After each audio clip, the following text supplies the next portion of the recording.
name is Stephanie Gilbert. I'm the owner of Ergonomics, and welcome to my showroom in Austin, Texas. I'm here today to talk about a very, very important subject, sitting and standing.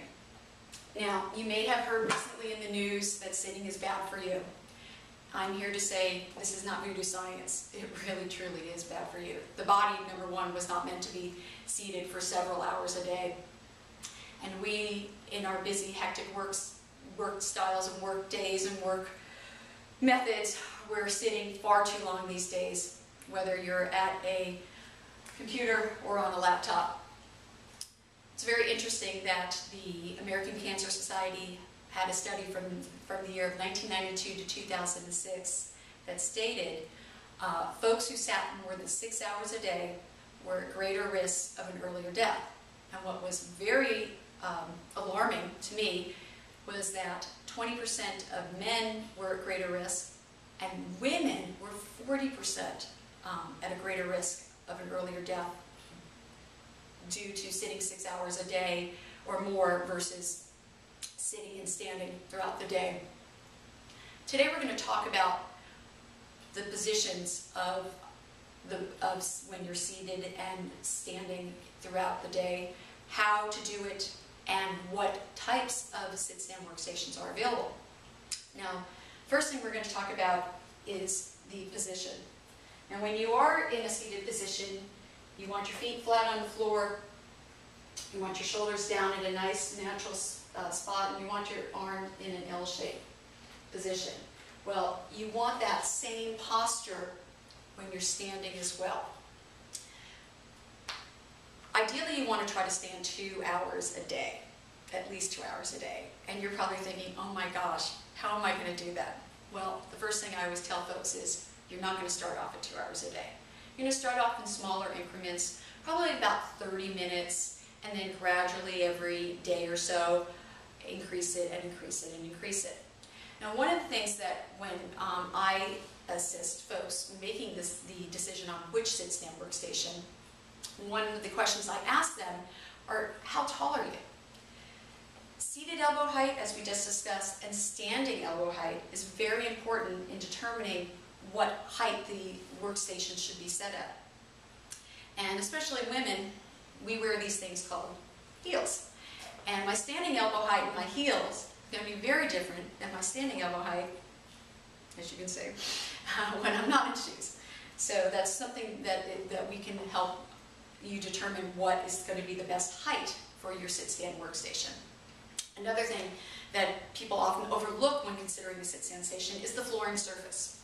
Now, in my showroom here in Austin, I have this beautiful tile. Well, folks, I'm not going to stand on this hard tile throughout the day. That's just going to hurt. I could wear a good pair of supported shoes, a good pair of sneakers or Crocs, but still, I would always suggest when you have a concrete floor or tile floor like this, or even carpeted, because sometimes some carpeted areas are just very, very light. I suggest utilizing an anti-fatigue mat. When you use an anti-fatigue mat, you should look for one that has a beveled edge for safety reasons so you don't get hurt.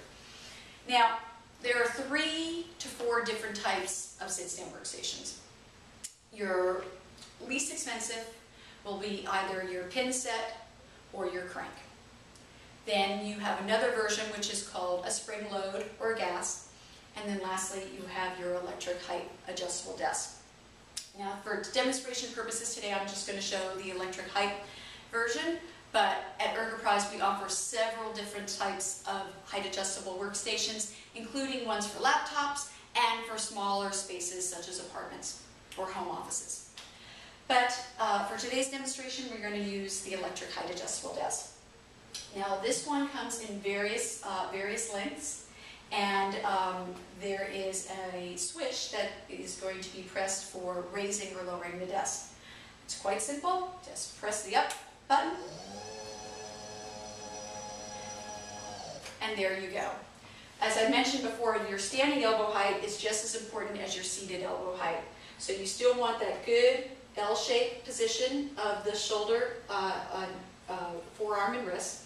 And you want to also to be able to have your monitors adjusted appropriately when you're standing, because also your seated elbow height is important, your standing elbow height is important, but also your eye range to your monitors is also very important.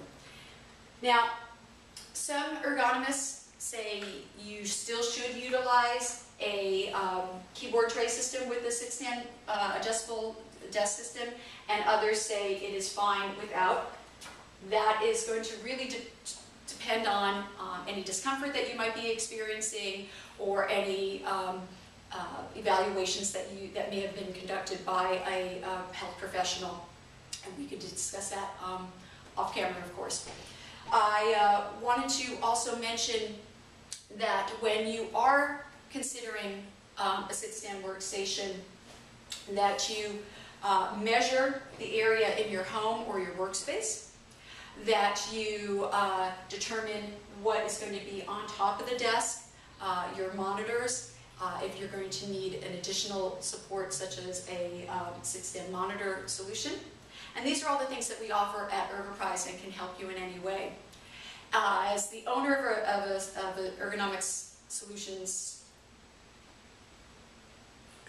company, we're not here to push products. We're here to help folks and hopefully alleviate any discomfort, and more importantly, try to prevent discomfort.